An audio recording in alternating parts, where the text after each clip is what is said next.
Hey guys. I'm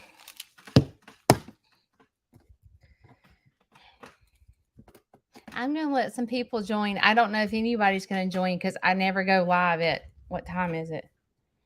It's oh, oh my gosh, my watch went dead. I guess I didn't charge my watch last night. I'm going to let some people join because I never go live at this time, and I don't even know what y'all are doing or if anybody's going to watch. Oh, here you are. We got a couple people on here. Y'all look what I look like, and I went to the doctor like this. I'm going to let a couple of y'all join before I go into my spiel. But we're going to pretend like it's 7 a.m. and I'm going to get ready. I'll tell y'all. I'll update you guys.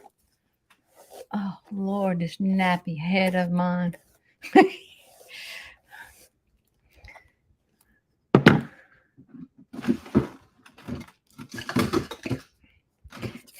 God for dry shampoo. When you have really fine hair, your hair will get greasy without it being even greasy. It's just called fine hair. Wait a minute, Val07. I recognize your profile picture. Listen, me and you need to talk because I think you're the. Wait a minute, let me look at your profile picture. Val07, aren't you the lady that sent Lauren the chickens? I'm gonna wait for you to respond. If you're the lady that sent Lauren the chickens, me and you need to converse. I'm gonna wait for you to answer.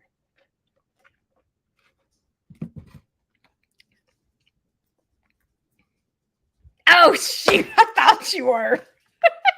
Okay, never mind. Never mind. You look just like her profile picture. Okay.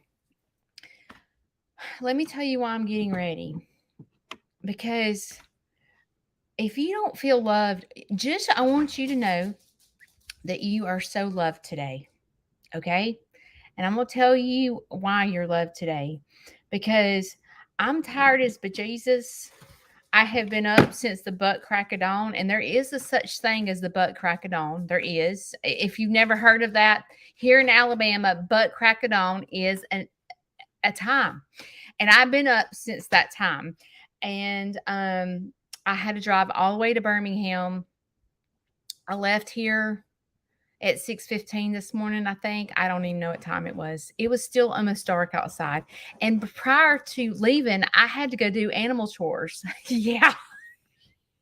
Yes. So it was crazy. And I got my dad to the doctor, and I was ill as a hornet. I had a bad attitude, and I was not in a good place. I was just mad, and I was mad. I was mad because this is so not fair. You know, I'm very honest with you guys.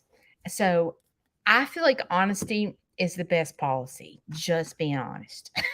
And I got upset because my dad got up and he was sitting on the couch at like 5:45 this morning waiting to go. Okay, well, we wasn't leaving for 45 minutes. So instead of going, is there anything I can do to help you? I'm over here going, going back and forth, trying to get all my farm chores done while he's sitting on the couch watching me. And I'm like, dude, I need help. And because he was ready to leave, and I was like, I can't leave until I do all this stuff. And so I found myself getting really frustrated. And then I had to stop myself in the middle of the chaos and go, Judy, you are not being a loving daughter, and you are not being very kind. Like, you need to change your attitude. So I began to try to refocus and change my attitude. And so I did. I started becoming very nicer, and I got my chores done, and I got in the car, and we headed to the doctor's office or the hospital, whatever you want to call it. Anyway, I had a terrible attitude this morning, just grumpy. If I don't get my sleep, I'm grumpy as grumpy can be. And I just, I was grumpy this morning. And so I got into the hospital or the doctor's office this morning, and I had to go to the restroom. And so they called him back while I was in the restroom. I thought, oh dear Jesus, what's he gonna say to them? Does he even know what to say? Like, oh my gosh. And so I have to back up a minute. Okay, so I told you guys in my live what I had to do, right? Y'all know what I'm talking about. You know what I'm talking about? Okay, well, this is what happened. If you work in a doctor's office or anything that requires going to a website, please remember this story. But yesterday, I'm going to get ready. I'll tell you why I'm getting ready in a minute. But yesterday, I called the doctor's office, and because, if you remember, it's been like over a month since we went to the doctor and scheduled this biopsy. So I couldn't remember what I was supposed to do. So I called the doctor's office. I held for like 45 minutes to get someone on the phone. And then when I get someone on the phone, they transfer me. Don't these people know that I'm live?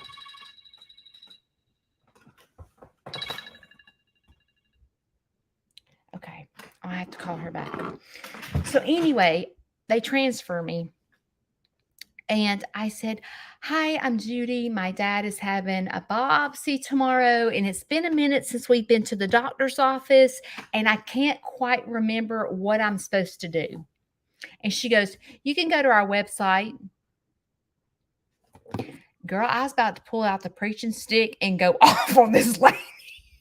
I was like, excuse me, but can you just tell me what I'm supposed to do instead of referring me to the website? Because right now I've got my preaching stick out and you're not being very kind. That's what I wanted to say to that lady. But I held my tongue and I just said, do you mind telling me what I'm supposed to be doing? And she said, well, you're supposed to be given an enema 2 hours prior to surgery. And then you're supposed to give an antibiotic 2 hours prior to surgery. And she was rushing me because she's busy, right? That's probably why she referred me to the website. I need to be kinder instead of being ugly. She was probably busy with patients in front of her. And I've never curled my hair this way. I'm not really sure what I'm doing. So she told me that, and I got off the phone with her because she was in a hurry. And I went, wait a minute.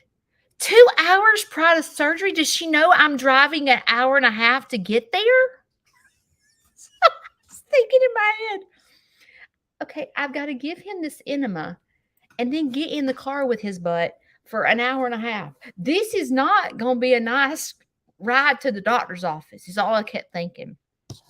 And God love him. He was stressed out about me giving it, and I was stressed out about giving it. So you know what I decided to do? I'm like, I'm not doing it. I'm not about to give him an enema and then get him in the car and drive an hour and a half. I'm not doing it. So I didn't do it. I said, you need to drink clear liquids for the rest of the day. And this was about 10 o'clock in the morning. So I went to the store and I got him some chicken broth. And I made sure he was drinking and eating his chicken broth. And so I didn't do it. And I thought, if he just, uses the bathroom all over him, I'm sure it's not the first time and it won't be the last. So I didn't do it. Anyway, so we got to the doctor's office this morning and they called him back while I was in the bathroom. And I was thinking in my head, there's no telling what he's going to say to them, but I'm just going to not worry about it. So I sat in the waiting room And when I tell you he was back in like 0.2 seconds, I was like, you're done. But when, when he came back, let me show you what he did. He was doing this right here. He was like, he was walking like that. And I was like, what are you doing? And he was like, they gave me Valium. And I was like, can you walk? And he was like, everything's spinning. And I said, well, don't try to walk to the daggum car. I said, just sit right here and I'll go get the car. So then I'm not going to tell you everything. I want you just to use your imagination on this part. I am so popular this morning.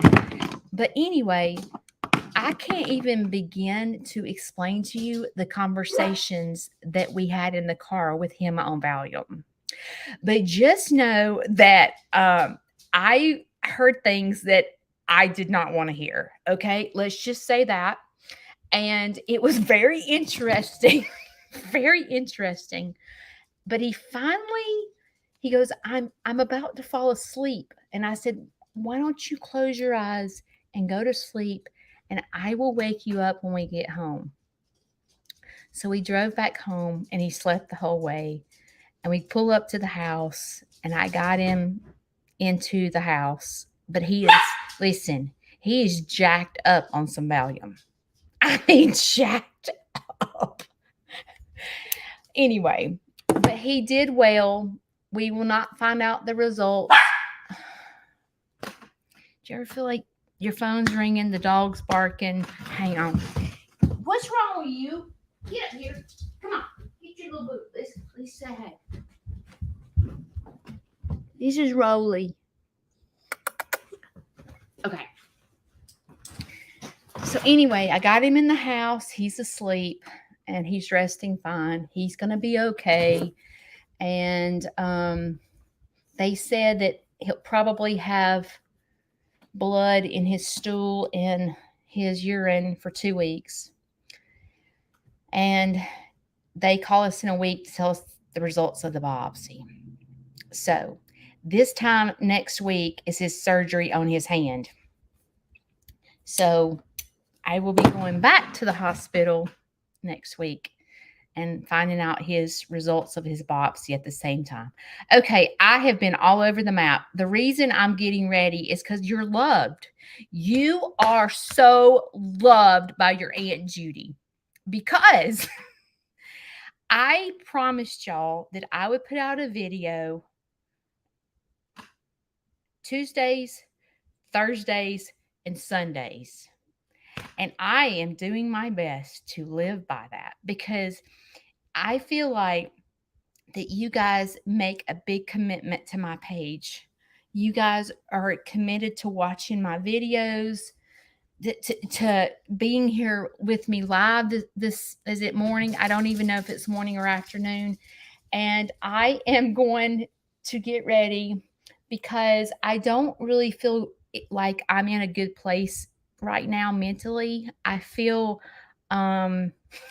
very all over the place.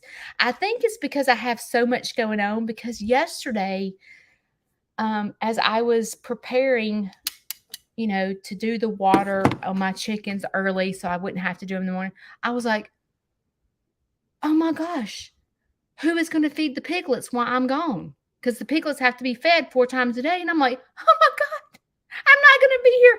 And I went into total panic zone. So the sweet group home that comes every Wednesday, I told them that I wasn't going to be here this week, so they weren't coming. And I said, you know what? I need your help. So I said, if I leave my garage open, will y'all come feed the piglets for me?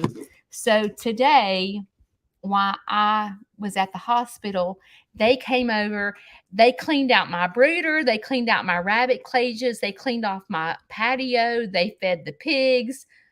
Great big help to me. But I am just getting ready simply because I want to do a video to put out. I'm not even going to say it. I need to let my curling iron warm back up. I am doing a video for you guys for tomorrow. And I feel like, I say I'm not in a really good place mentally right now. It's okay to admit that. When you have a lot going on, it's okay to be gentle to yourself and say, you know what, girl, you're jacked up today. You're ill, you're frustrated, you're sad. Like all these different things are going on at once. And it's okay to admit that. And that's what's going on in my brain right now. So I thought, you know what? I'm going to get ready and I'm going to get distracted about all this crap that's going on. And I'm going to do a video for my followers and subscribers. And so instead of torturing y'all to look like who to thunk it in my video, I decided to get ready.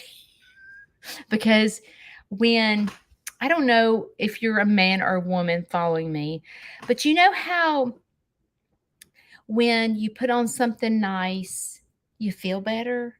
Or if you put on makeup for a woman, you feel better? Or if you just feel better, you know what I'm saying? And I was like, you know what? I need to do something for myself today because I look like who to thunk it. And I said, you know what? I'm going to go ahead and go live this morning or this afternoon, whatever it is. I don't know what time it is. And it'll make me feel better. So I'm getting ready to do a video. That's what I'm doing. So thank you guys for joining me. Let me see what time it is. Oh, it's 11:15. So thank you for joining me while I get ready to go do a video. I will like to say that, you know how I tell you that my lives, I don't want them to be just about me. And if there's a subject that you guys want me to highlight on, just to give you your Aunt Judy's opinion about a subject, please know. Why is I can't see when I'm don't have my glasses on, but I see something blue. I don't know. Let me see what this blue thing is. Hang on. Oh, Trisha, thank you. Thank you. I didn't know what that blue. It highlighted it blue and told me that you sent me $5. So thank you so much.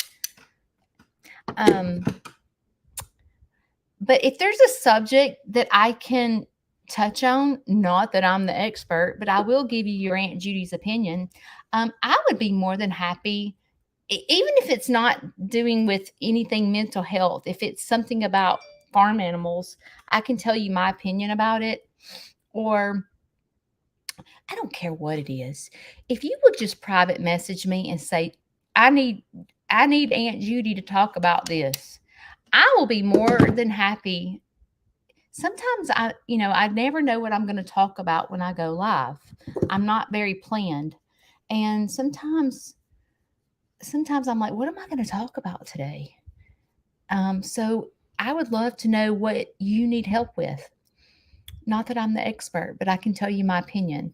So if I can help you in any way, if you're going through something, I'm real good at giving you advice about not fixing a problem, because I can't tell you the answers to fix your problem, but I can help you fix you. I can help you and the way you react to a problem, or I can help you with putting steps in place to change your own life. But if you're trying to change other people's life, girlfriend, boyfriend, you're headed for a dead end. I'll tell you that. You're headed for a dead end. The best thing you can do is stay in your own lane and begin to fix the things that you hate about yourself. And um and sometimes we feel like fixing us is being, do you have your protein? Just because it's 11 o'clock doesn't mean you don't need your protein. I'm drinking my Kool-Aid in this Kool-Aid's filled with protein. Sometimes when we try to fix ourselves, it feels selfish. But I'm here to tell you right now, it's not selfish, because when you fix you, you fix everybody in your family. Because things don't bother you anymore because you're just concentrating on yourself. So great things happen. I'm gonna put on my glasses and see what you guys are talking about. Um,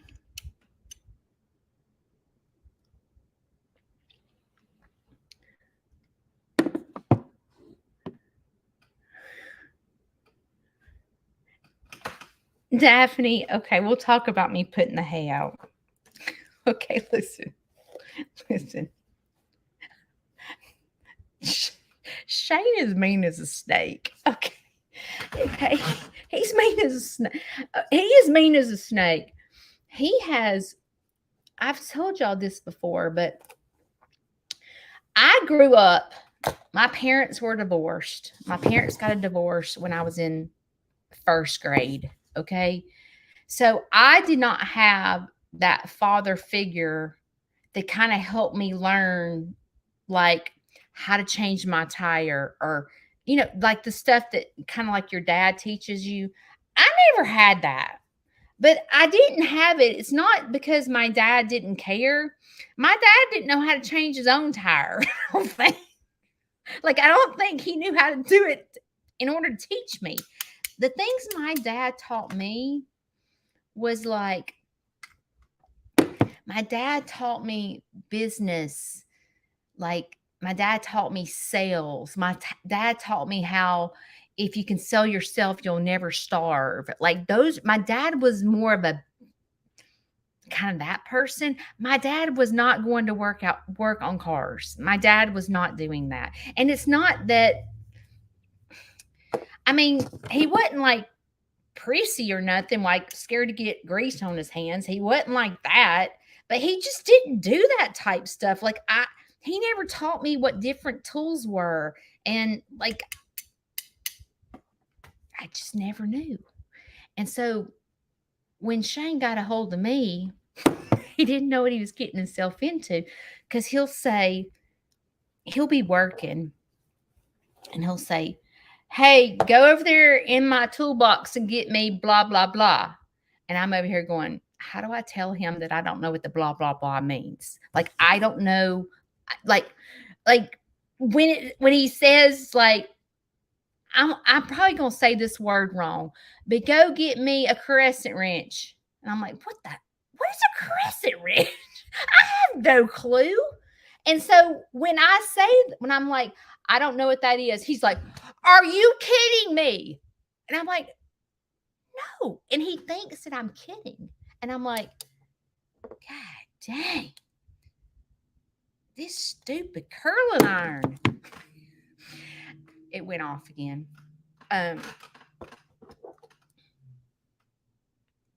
Thank you, Kathy. You're so sweet.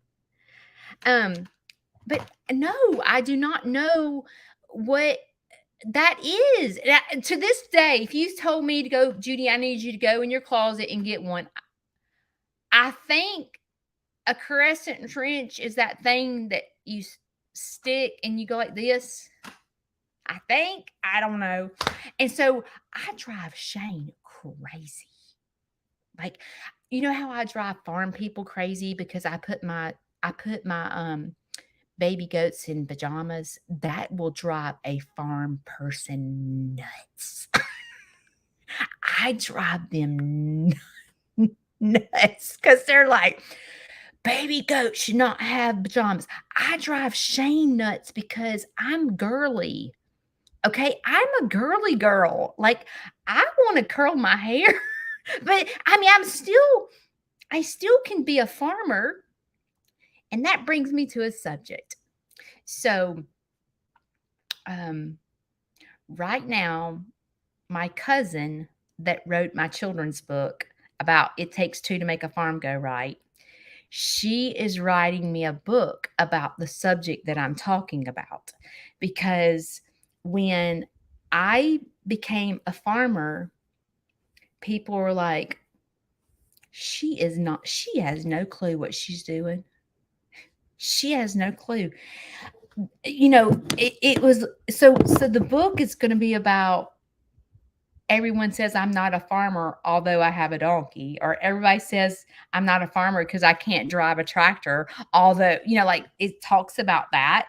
I cannot wait for her to finish this book because it's going to talk about, like, I'm going to be able to take this book and educate kids about not listening to what other people say, and be able to believe in themselves, because this is what happened. Like, when I first became, let me back up a minute. When I started Sneed's Farmhouse, which I've told you guys this before, when I started the Sneed's Farmhouse page on Facebook, the reason I did is because I became a hatchery, and in order to be a hatchery and sell chicks and ship eggs across state line, you have to be a hatchery. You have to be certified. And so when you get a certification, you have to have a farm name. So I laugh about this, but I said Sneed Zoo. And my son was like, "You're not, Mom, you're not a zoo. You're not a zoo." I'm like, "What am I?" He goes, "You're a farm." I went, "Oh." I go, "What do I call it?" He's like, "Sneed's Farmhouse or Sneed's Farm or something, not Sneed's Zoo, Mom. You're not a zoo. You don't have tigers and elephants." So that's where Sneed's Farmhouse came from. Well, a lot of people, a lot of farms knew who I was because I sold chickens.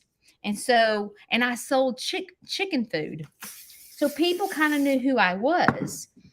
And so when I became a nonprofit, when I tell you that like, these people put me in their mouth, they chewed me up, they swallowed it, they gurgitated, they spit me back, they spit me back up, they chewed me up again, they spit me out, stomped on me, and smashed their feet in my face. It was awful.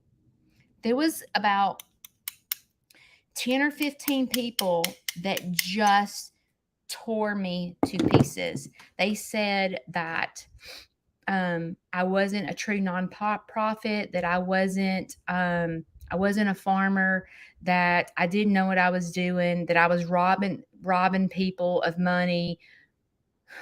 And this is what I would do when that would happen. Do y'all like my hair? Do you think I care?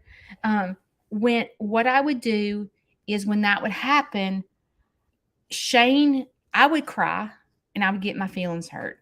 And Shane kept telling me, "Go look in the mirror and tell me who you are."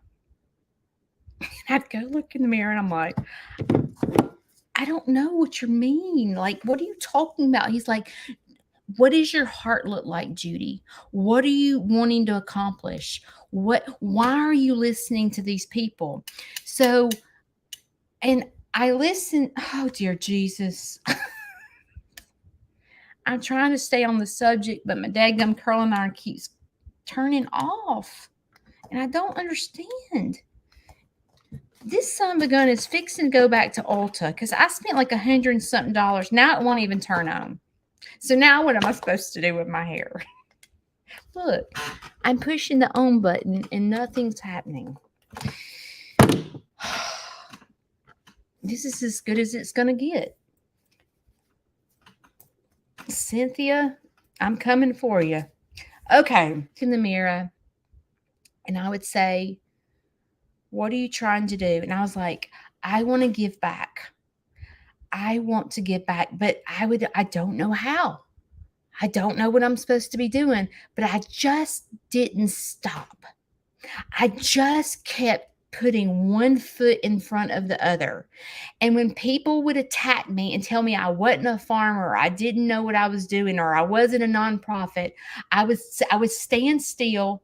I would get upset. I would look in the mirror and go, "What are you trying to accomplish?"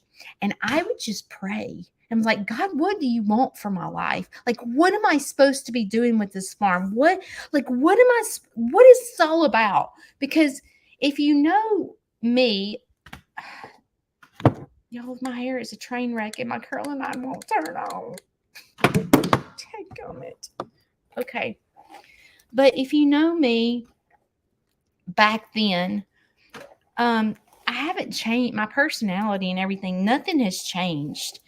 But because this is my personal opinion, but God has led the way with my farm the whole entire time. I mean, every time I get sideways or distracted, he pulls me through and shows me what I'm supposed to be doing. And, when I became the nonprofit, I thought I was just going to do, I'm sorry, my hair is a train wreck. I thought I was just going to do tours and have people come to my farm and talk about how the animals live together and teach soft skills on my farm. And he has just opened the door wide open to so much more than I could ever possibly imagine. And the book that she's writing is about this, and about how every time someone would say I wasn't a farmer because I didn't know how to drive a tractor, or I wasn't a farmer because I wasn't raised in the country, I wasn't a farmer because I didn't know how to do chickens, and all the stuff that was said to me over and over and over again, I got on my knees and prayed. When I got under attack, I would just cry out to God and go, "What am I supposed to be doing? Like, what what do you want me to do? Like, these people are mean, God. Like, what do you want from me? Like, what am I supposed to be doing with this farm?" And never in a million years would I think that 120 people would be watching my live at 11 o'clock when my live was not even announced. It was a surprise. That you guys would be watching me and listening to me and donating money to my farm to help pay for my feed and help me grow. Never in a million years did I dream that. And every time I turn around, my farm is going. I went from nothing to like growing in this big old ball. And like being a part of that is being disciplined and knowing who my creator is and knowing who started my farm, because it was not me. Never did I think of having a chicken a day in my life, ever. And so when you are in the point in your life where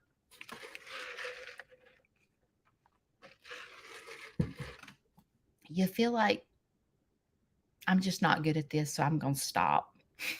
Or I'm too old to change my life.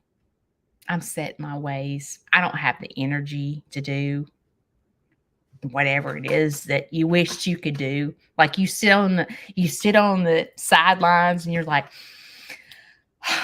wished I could have a pig.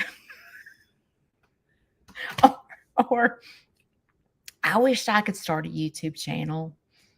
Or you sit and wish. You just wishing your life away. I wish I could do this. You can. You can. You can do anything that you set your little precious mind to. I promise you. But understand that anytime anything is built, let me think how to say this, because I try to tell people that we don't have to share the same beliefs. But who I serve is God. Who you serve, I don't know who you serve. So it's like, it gets hard for me. I usually say higher power because I don't want you to feel like I'm throwing my beliefs on you, because you don't have to believe what I believe. This is a safe place to come for all of us. When I speak, I'm talking about my own life and who I serve, and I serve God. But if you don't serve God, you're still welcome here, and I still love you, and I will never push my religious beliefs on you. Know that. But when something is built upon God, guess what? It can't be destroyed. And that's what I'm realizing with this farm is, it wasn't like I said, I want to stay home with my kids and I need to find something to do at home so I can make some extra money. No, that's not what happened. Um, and when things are built upon God, people can't destroy them. They can say, Judy, you're not a farmer. Judy, you don't do what farmer people do. You're a city slicker. I love when people call me a city slicker. But see, what happens is when you know who you pull your strength from, there's no stopping you. But that doesn't mean that you don't get your feelings hurt, because we are human beings, right? So it doesn't mean that you don't get your feelings hurt, or you feel like things are in the way, or maybe you have self-doubt, or maybe I shouldn't have done, maybe they're right, I'm not a farmer, and stuff like that. That's normal because we're human beings. But what happens, I need to get in the shower and put something on this hair, because this is awful. But what I'm here to tell you is that with my farm, there were so many things that tried to get in the way of me and my farm. And there was probably, I'm going to say 10 or 15 farms that were attacking me when I became nonprofit. And I would love, because I haven't talked to those farms since, I just blocked them and went, get out of my way. I know where this is headed. And I would love for all those farms to come in front of me now and see how my farm gives back to the community and how my farm is a nonprofit. And I would love to see what they say about me now. I wonder if they would apologize. You know what I'm saying? Have you ever had people not believe in you? And the funny thing about those farms is they didn't even know me. They had no idea. They were like, a lot of times petting zoos, they fail because they get 5,000 animals and then they can't afford it. And then they have to end up getting rid of animals because they can't afford it. And honestly, I was probably headed in that direction as well if it wasn't for Shane. But Shane put the ring around my neck and pulled me in, was like, Judy, it doesn't matter how many animals you have. And he's the one that slowed me down and made me look at the bigger picture and go, we don't need to have, we have to live within our means. We have to pay for this.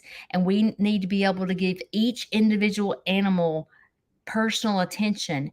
And if we get too many, there's only one of you, Judy, and you can't give every one of these animals individual attention if you have too many. And I'm so glad that he said that. He didn't quite say it like that. I'm saying it in a nice version because Shane didn't say it like that, but that's what he meant. And I'm glad that he slowed me down, because I would have rescued every single animal that came to me. I would rescue every single animal. But see, what was happening when he said, Judy, you're rescuing and keeping them.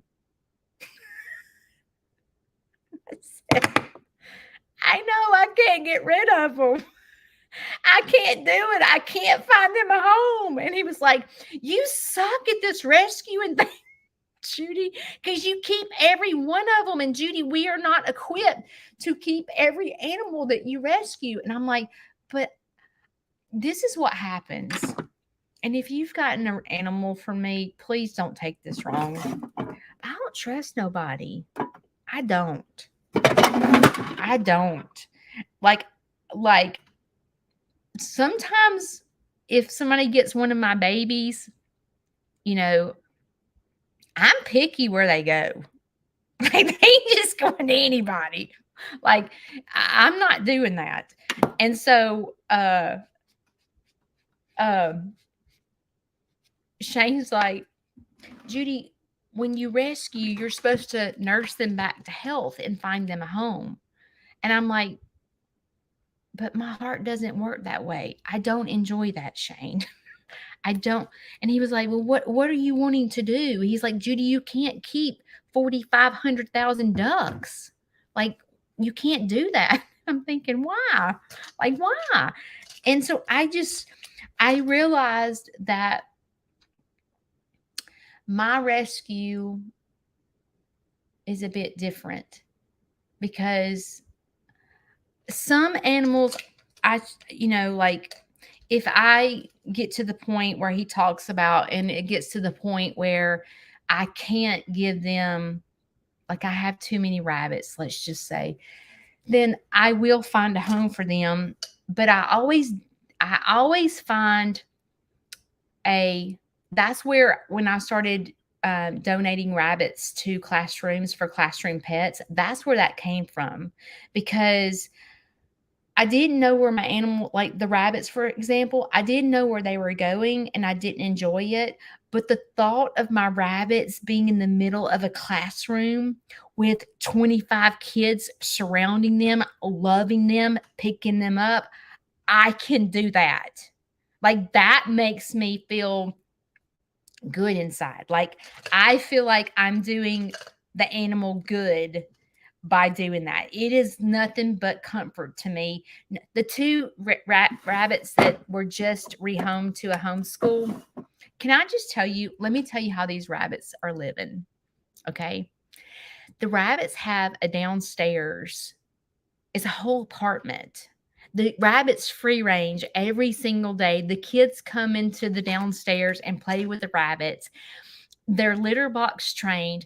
The rabbits they're already going to the vet. Like, she's messaging me going, what do I need to know about these rabbits? What do I tell the vet? I mean, that's when I can let go of an animal, because I know they're being taken care of, like, with all my heart. I know they are. But like, sometimes, for example, seeing my bunnies, I mean, are my bunnies not the cutest thing you've ever seen in your entire life? Yes. And what happens is kids see them and like, Mom, please let me have a rabbit, Mom, please. And I'm over there going, no. Because what happens is, when they go to individuals, majority of the time, the rabbit comes back to me. And it kills me, because what happens is the parents give in to the peer pressure of the kid wanting a rabbit. Yes, I promise I'll feed it. I'll take care of it. You know what I'm talking about, because it happens with other animals too. And the kids are not disciplined enough to do what it takes to feed the rabbit every day and take care of it every day, and they start slacking. And then the parents are like, you're not feeding your rabbit. If you don't feed your rabbit, I'm going to get rid of it. And then what happens is the parents get to the point where they're like, kid ain't taking care of it, I'm giving it back to Judy. And then it comes back here, and then my heart literally breaks in two, because this rabbit either wasn't being taken care of or is just left to the wayside. And it hurts me. It hurts me terribly. So what ends up happening is I don't enjoy it. And I kind of have gotten to the point where, I mean, I love having baby animals. Don't get me wrong. There is nothing cuter than having babies. But it gives me severe anxiety to think about rehoming them. Like, I'm scared. Like my pigs, for example. Like, I mean, these pigs are the cutest thing you've ever seen in your life right now, right? But they grow up to be 300-400 pounds.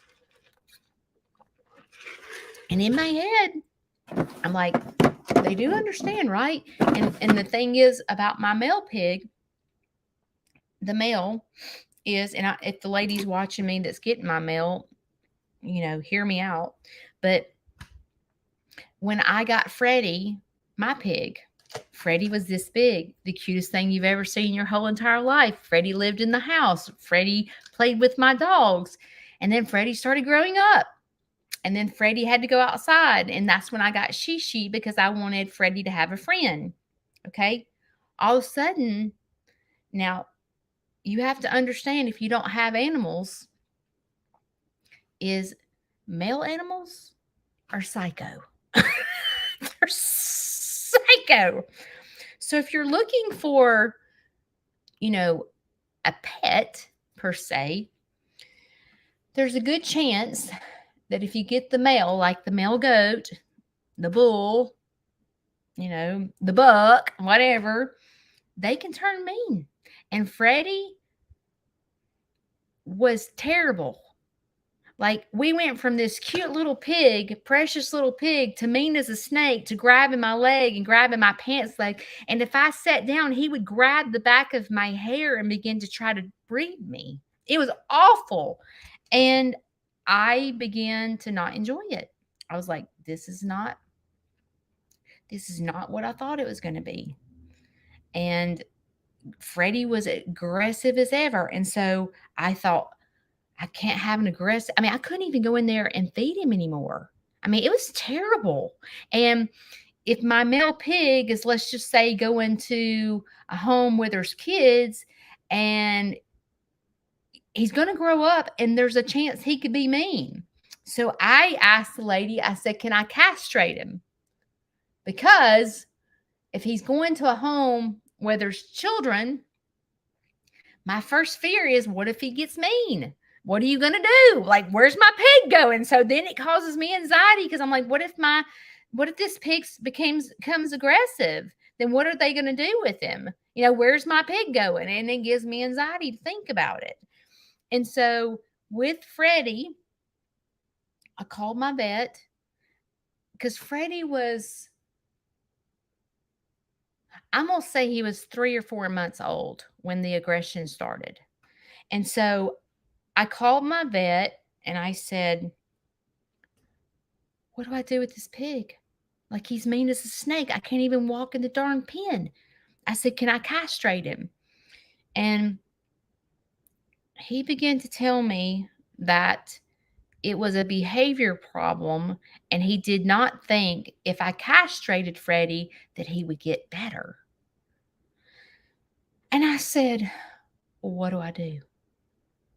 And he said, if I were you, I would build a separate pen if you don't want to get rid of Freddie. I'm like, how do you get rid of an aggressive pig? Like, nobody wants an aggressive pig.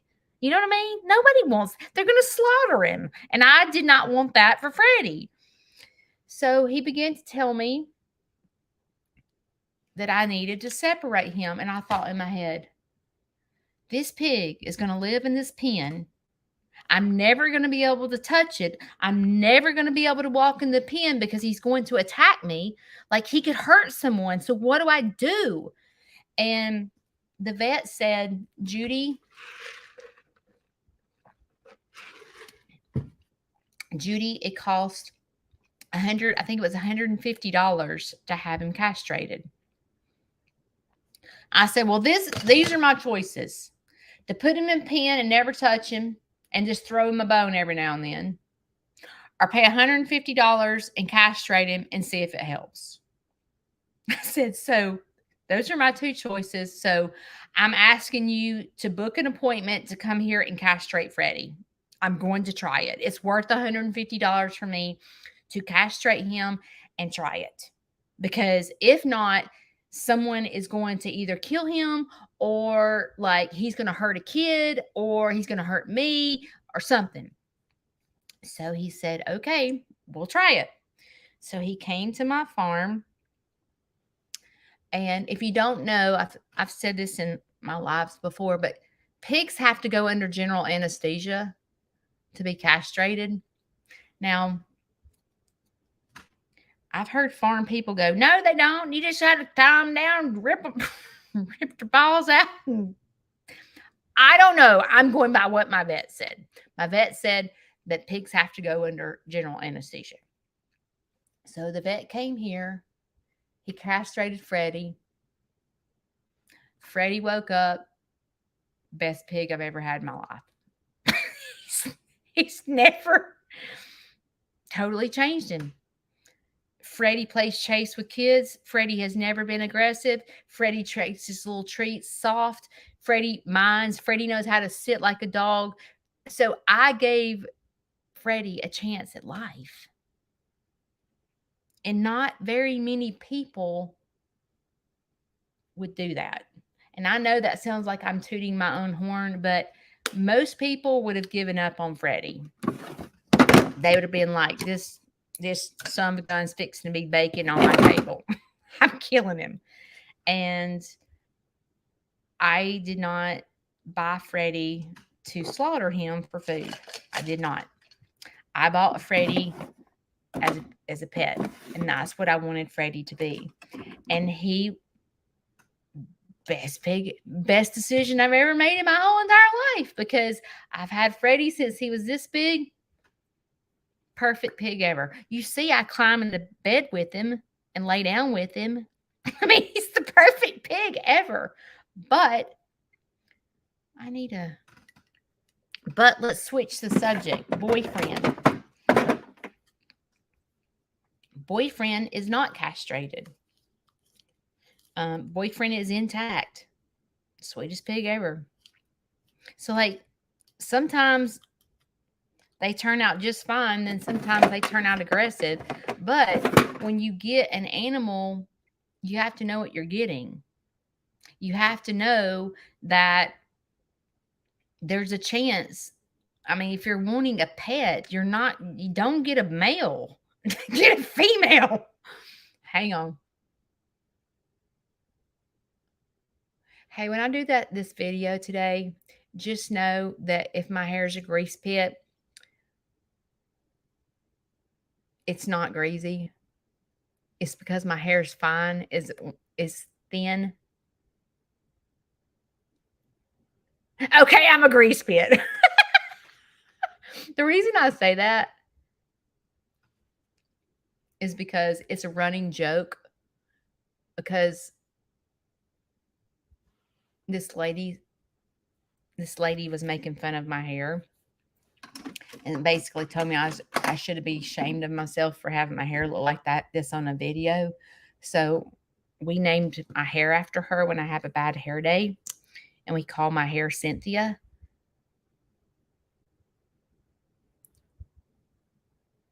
And I say I have Cynthia hair because she said I was a grease ball. So that's why I say that, if you're just joining me. You have to laugh sometimes. See if my curling iron will turn on. Nope, my curling iron is history. So I will be going back to Ulta, and they better give me my money back because I haven't had it very long. But Boyfriend, for example, he is the nicest pig ever, and he's intact. I've never seen Boyfriend ever be aggressive. But if you're wanting a pet, I do not suggest if you have kids and you're wanting a pet pig, I wouldn't take your chances on getting a male. I'm just saying, if you get a male, you should get it castrated. Have y'all seen Bobby Joe? Y'all know who Bobby Joe is?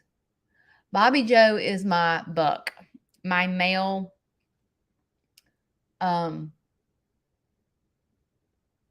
My male goat. When these girls go in heat, he is a crazy train. Like peeing all over his head, licking the pee, turning his lip up, going absolutely ballistic. So Bobby Joe, when he does that, he has to go to the principal's office because he can't control himself. And I want you to know, like, this is what happens with males. Okay, I have 2 pastors, right? So I put him on the other side away from the girls because I didn't want him to get the girls pregnant. That son of a gun hurdled the fence, went on the side and hurdled the fence back to get to his girls. Okay. I'm talking, I don't know how tall my fence is. It's at least 8 foot, if not taller. And he hurdled the fence to get to the girls. There's no stopping. They're just here to tell you right now. There's no stopping a male if he wants to get to his girls. Then this other time, I put him in the barn with the gate shut. He hurdled the gate in the barn to get to the girls. Yeah. So that's why I worry about anybody getting my male animals, because you have to know what you're getting yourself into.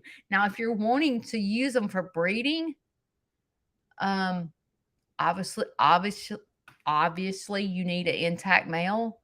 But if you're wanting a pet pig, and you're getting a male, you need to get him fixed. And I really wished that I could talk this lady into letting me get my boy pig fixed, but she doesn't want to. So I have fear when that happens. That's why I don't enjoy selling my animals. So, um,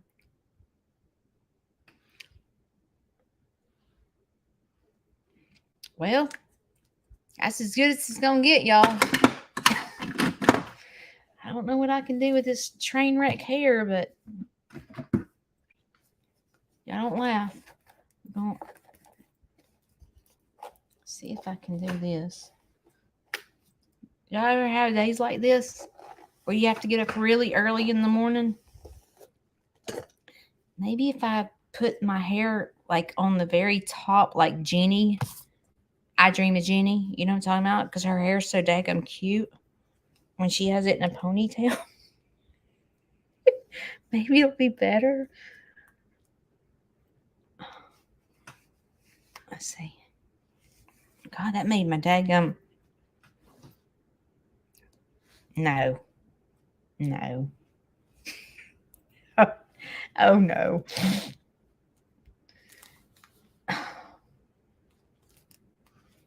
So that's why I'm not really a good rescue, because I keep all the animals. So Shane's like, you've got to learn how to adopt. So this is what I started doing. I don't let when people will message me and go, "Hey, I have this pig, you know, will you take it?" I'm like, I won't take it, but I'll find it a home. So what I do is I start the process of an adoption, and I find the pig a home, and it never comes here, so I never get attached to it. And that seems to be working better for me, because then I can find it a good home. So they send me a picture. They send me a picture of it. Y'all, it's just bad today. I feel like I need to go to bed, roll up over on the other side of the bed and get up, because I think the side that I got up on this morning was not the right side.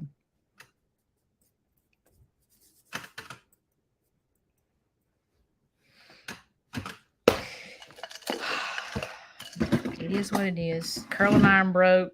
Well, you know what I could do is ask Ulta if I could keep this one for my preaching stick and then replace it, because it ain't working. And it's plugged in. Let me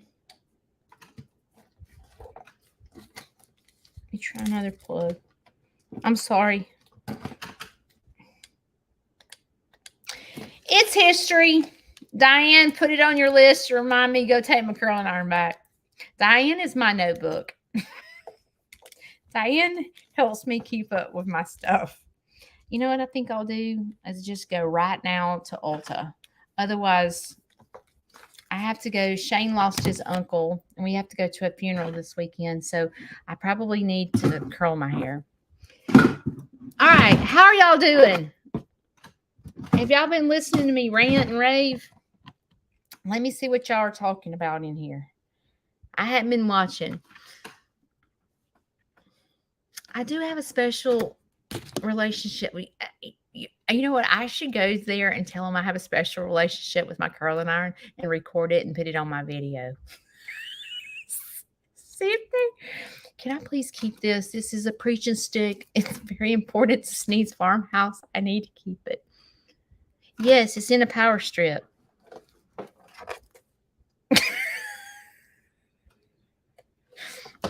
Maybe I have too much plugged in. But everything else works.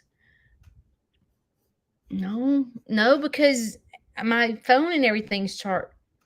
My watch is being charged right now. Our brown farmhouse.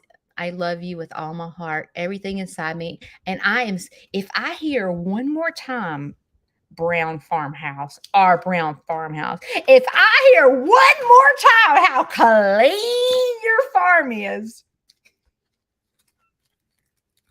I want to come see your farm in person. Everybody, if you're just following me, if you're wondering what I'm talking about, if y'all don't follow our brown farmhouse, they're really good friends of mine. And like anytime I hear their name mentioned, people talk about how clean their farm is. And I'm like, you must be nice. Why do you keep your farm so clean? And I feel like I need to, but see, this is what I want to do. This is what I want to do with our brown farmhouse. I want to sneak up on them and not tell them that I'm coming and just pop in and see if their farm's clean. That's what I want to do. I just want to, hey, I do need to put on the hat. Hang on. Let me show y'all my hat.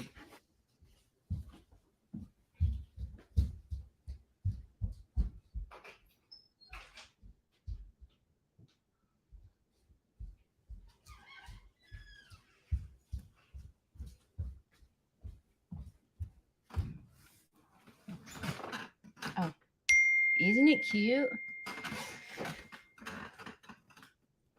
But see, I don't like to wear my hat and wear glasses. I just don't feel like it looks cute.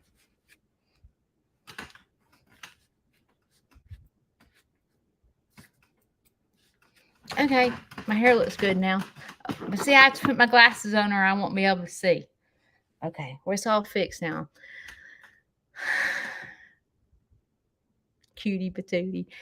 Morning Woods Farms, let me just say something to you. I gave you a shout out in one of my YouTube videos and you didn't say a darn word. Do you know that? I gave you a shout out. Yeah, if I go without my glasses, like I'm not seeing anything. I'm not seeing anything. This hat is Chicken Love. If you don't know what Chicken Love is a monthly subscription. If you're a chicken lover and you're looking for a present to give your chicken lover, they're a monthly subscription. So you get like t-shirts and cool hats and all kinds of stuff. I love it. But they sent it to me. Oh, you did? You did hear me do a shout out to you? Yes, I gave you a shout out. Butler Family Farm. I'll have to go check you out. You know what? Well, no, you're on YouTube. It tells me you're on Facebook or YouTube.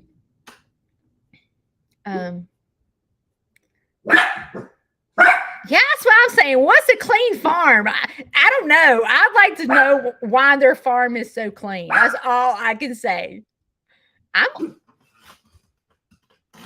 The garbage man's here. Shh. I'm sneaking up on y'all one day. I ain't telling you coming. I'm gonna see if your farm's clean, and I'm gonna have it on YouTube. I'm gonna be like, "Hey, we're going to our brown farmhouse because everyone talks about how clean their farm is.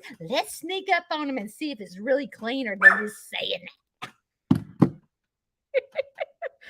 Oh, I love them.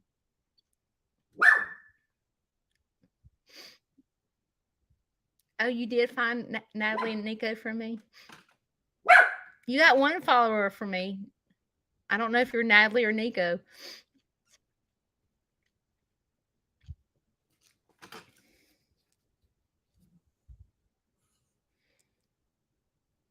Thank you for saying I'm a pretty lady.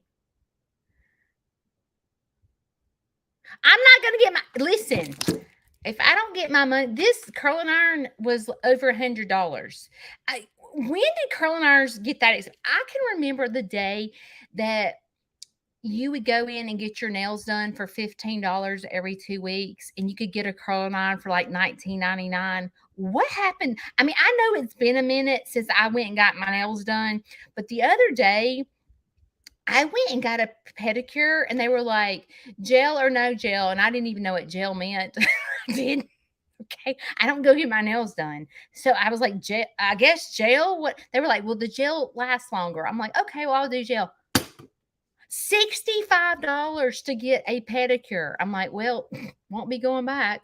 I'll just be doing it myself. Actually, Shane knows how to do he knows how to paint my toenails. I'll get him to do it. Um uh but curling irons, I mean, I remember when they used to be 19.99. I'm like, really? I mean, why what is so great? Why does this cost 100? And this was the cheapest one they had that was ceramic. I'm like, really? Y'all proud of me for riding the tractor? I asked Shane yesterday, I said, hey, can I go out there on the tractor by myself while you're at work? He was like, what are you going to do? I was like, I want to go practice picking up a roll of hay. And he said yes, but then I didn't get a chance to do it. So I am going to do it though. But I'm scared I might wreck it. I don't know. I'm scared I'll go off the cliff.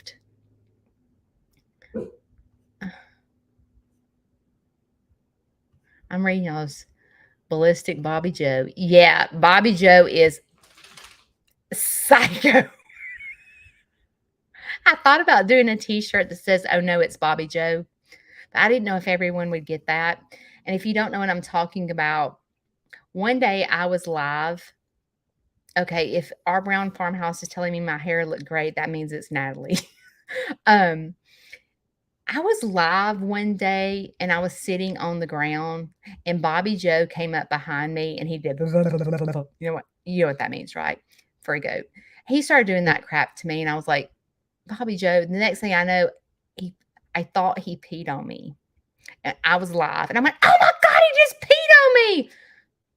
Well, it wasn't pee. Needless to say, I had to stop the live and go change my clothes. And as a matter of fact, if I wear those overalls, people know what those overalls are. And people will say, oh God, it's Bobby Joe overalls. And they know. But Bobby Joe is nutso. Nutso. Shane is a comedian. He's funny. He drives me crazy though. He drives me ballistic. I'm telling him I'm the best thing that ever happened to him.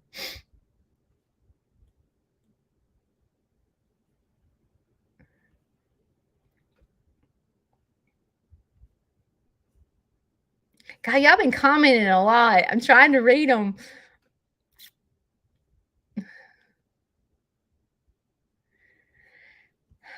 See, I already feel better. Like, I started this conversation. I know I wasn't in a good place, and you guys already made me feel better. So thank you so much. And I can see the people that were given. So thank you so much for giving to my farm. It was really nice of you guys. I promise you that what I do usually when people, I have a Dieter Deal Foundation, and what that is I won't share the story, but um, I give books during book fairs to kids. I give on my children's book.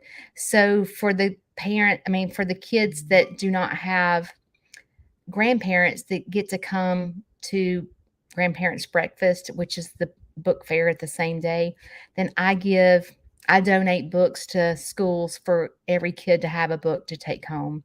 So usually that's how I give back. So thank you so much for being able to provide that. I appreciate you guys. Oh my gosh, Walker Family Farm. I was in tears today reading your story. Oh my gosh.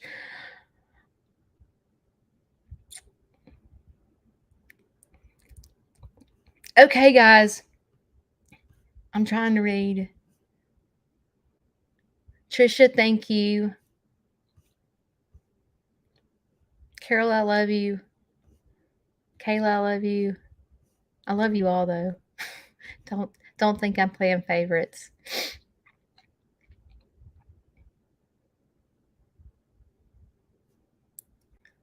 Hey Rita Lynn. I love that name, Rita Lynn. I feel like that you're in trouble though. Like I feel like I should call you Rita, and if you're in trouble, I should say Rita Lynn, get yourself in here. That's what I feel when I call you Rita Lynn, like you're in trouble. God, y'all are messing. Maybe I should go live during the day instead of 7 o'clock in the morning.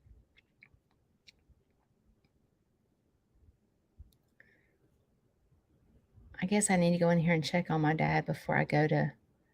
He's out. Listen, the stories that he was talking about in the car on Valium.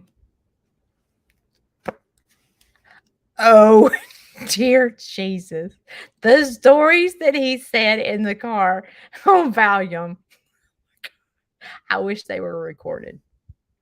See, it's important to turn my hat up like that because they were some wild stories. Stories that I did not want to hear. Let's just put it that way. Definitely did not want to hear these stories. I can't wait to get older. My kids have to take care of me because I'm fixing to pay them back.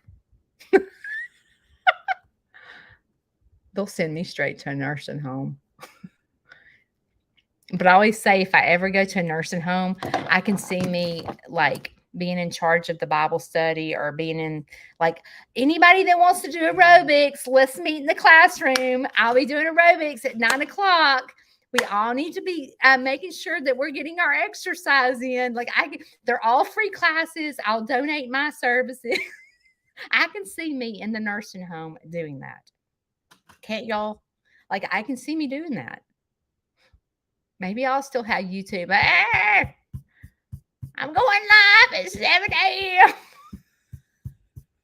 Give me my computer. I can't get up to get it. Get my teeth. Okay, guys. I got to go to Ulta. So I will see you guys on my next live. Thank you for joining me. Thank you for cheering me up. See how much you didn't even I didn't even see your face and you cheered me up just by commenting. So thank you. Thank you for making my day. I'm going to Ulta and I hope that I don't get in a fist fight if they tell me that I can't take this back. So if I get arrested, Diane, please store my phone number in your phone because if I get arrested, I'm calling you to come get me out. I love y'all. See you next time.